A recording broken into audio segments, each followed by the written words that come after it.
I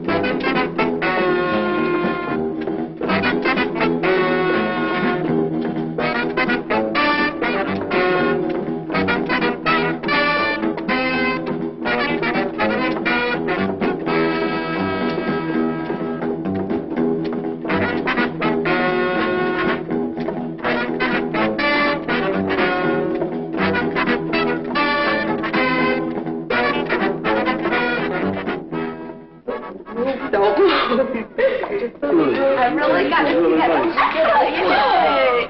Oh, please, Captain York.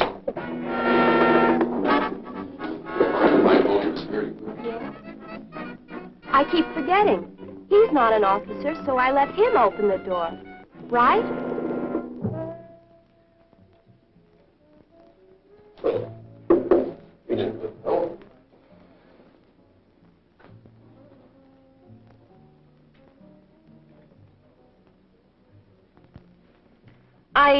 I never know which one to use. Now, let me see. Oh, well, I wasn't too hungry anyway.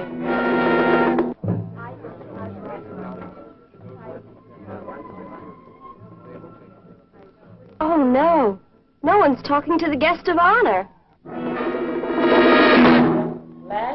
Good manners, social grace, and courtesy are the mark of the successful service woman.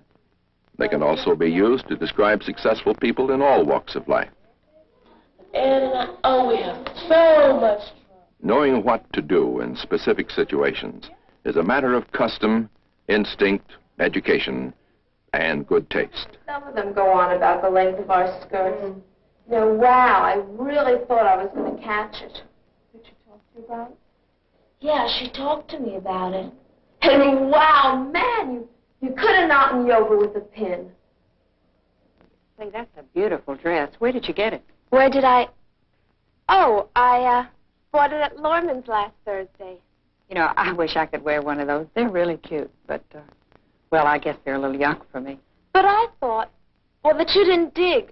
Oh, excuse me, ma'am. Well, that you didn't like mini skirts and clothes like that. No, now, that's not exactly right. We do have certain ideas about how you should look in your uniform, yes, about the tailoring, the fit, and how it should be kept. And I guess sometimes we do express these feelings rather strongly. Yes, ma'am. But really, that only applies to your uniform. How you dress in your off-duty hours is another matter. Now, we do expect the girls to show good taste in everything they wear, but that really shouldn't keep you from expressing your own individuality or personality and selection of clothes, hairstyles, and makeup. Yes, ma'am. Take miniskirts, for example. I think they're great, and you look good in them. And I really feel the same way about a lot of the other new and exciting styles.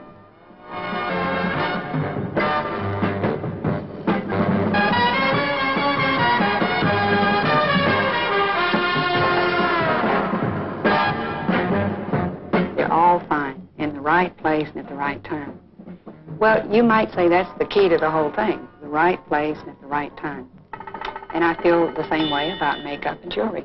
Because, well, you'd probably look a little dowdy if you didn't wear, you know, more dramatic makeup in the evening, something that would set off your costume. Yes, ma'am. But, well, I really have no argument with any of it, so long as it's appropriate and worn at the right time. Wow, I really never knew you thought that way about it, Captain York. Well, I can't wear many of the new styles myself, but I like them. In fact, I think they're just fine. Well, between you and I, Captain York, a lot of the people around here would be very surprised.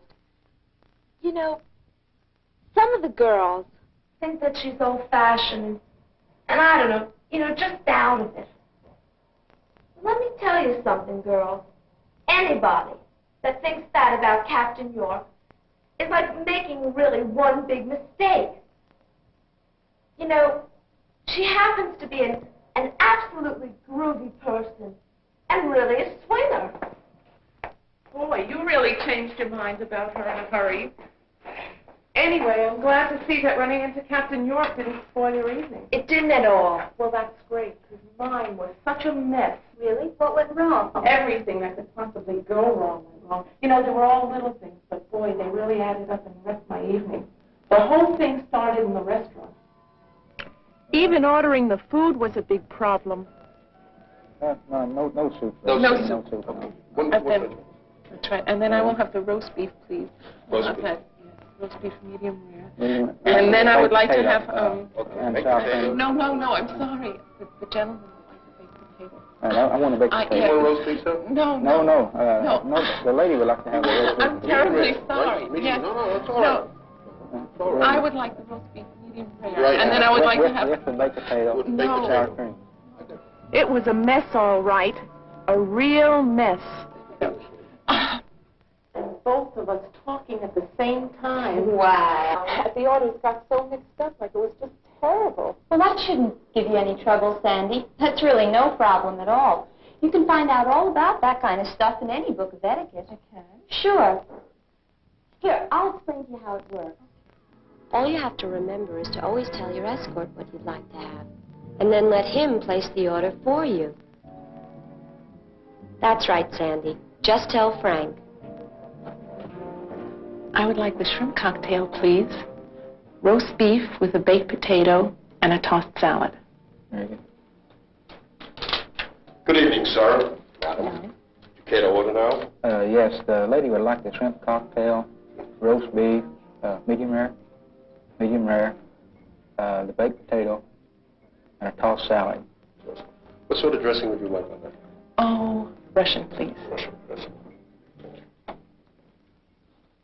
Listen to me giving you all the answers as if I knew all about it. Sandy, don't let it fool you. I get into plenty of messes myself. You do? I sure do.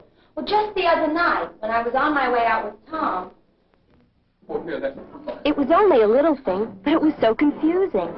I have to stop and think these days, because I can't remember when I'm supposed to open the door and when I'm not. Well, all day long I open doors. And stand when I talk to the officers I work with. After a while, you get used to that. But I get kind of confused, because after 1,700 hours, this little pumpkin changes and becomes the lady. They stand for me. Reporting is directed, ma'am. Let's go. Oh, fine. How was your day? And they open doors for me. Not bad. Not bad at all. I mean, it just takes a little thought and a little remembering once in a while. But it's all worthwhile. Well, I really enjoyed this being a girl. It's so great. Well, my dear, I'm glad to see you've got all your problems solved. I wish I could say the same about myself. Oh, come on, Sandy. Maybe you're exaggerating. Not. It couldn't have gone that bad. Oh, it couldn't. Huh? Oh, okay. Come on, tell Mama all about it. What happened? All kinds of things. Now, listen, you know I don't embarrass easily. But, man, as soon as we got in that restaurant, I knew I was in trouble. I didn't know which one to use, and I didn't want to look like a fool.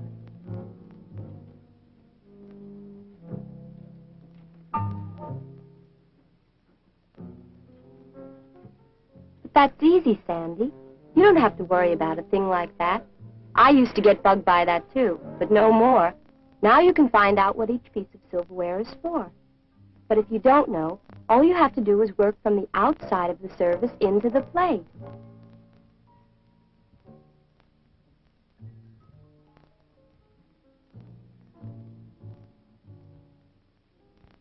That's right, Sandy. That's right. The outside one. But that wasn't all. Oh, there's my favorite chaplain. Excuse me a minute. I'll be right back. Hello, Chaplain Mills. How are you today? I'm so happy to see you. Oh, Chaplain Mills, I would like you to meet a friend of mine, Frank Parker. Frank, I would like you to meet Mrs. Come on, Sandy, you can do it. Just remember the rules. Always present the gentleman to the lady. In the military, it's the junior to the senior member. And always mention the lady's name first. It's simple. Mrs. Mills, Chaplain Mills, may I present Sergeant Parker? Good evening, Sergeant Parker.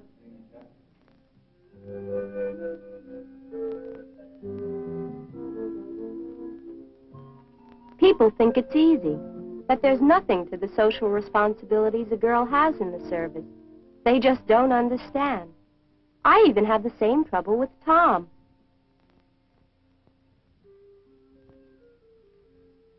What's the big deal? So you have to set up a reception for the new sergeant major. What's so tough about that? What's so tough? Well, you may not realize it, but there's a lot to setting up an affair like this. It just doesn't happen, you know. Well, I would say that the first thing we have to do is to get organized and decide what kind of party we want, where we're going to get the money, how much money we want to spend, things like that. You know, this is a very important event, and, well, I really think we should have a sit-down dinner. No, I don't think that's necessary. Possibly a nice morning coffee. Besides, this time of the month, not too many of us have money to spend to afford a dinner.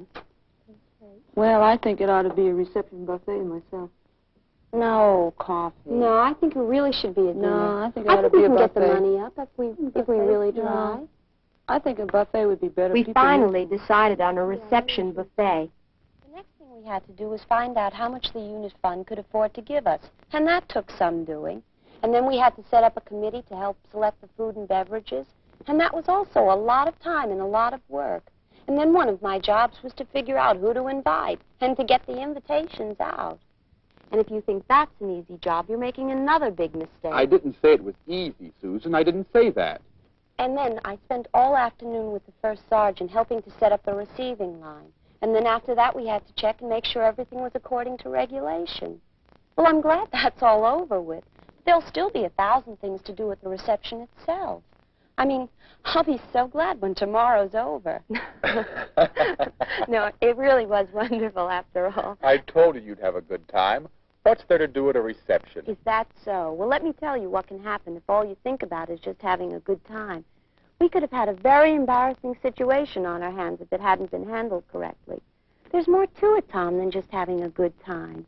As an aide, I have to see that it all runs smoothly, that each name is passed on to the line correctly, and that the line flows so that the guest of honor doesn't wind up talking to nobody.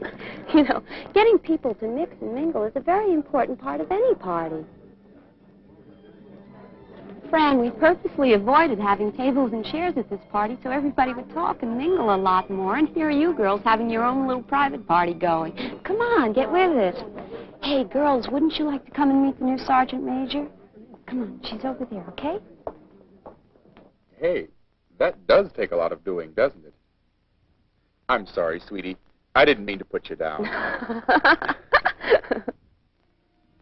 Good appearance, social graces, personal development of this kind pays off in career advancement, social acceptance, and personal fulfillment. A pretty good deal.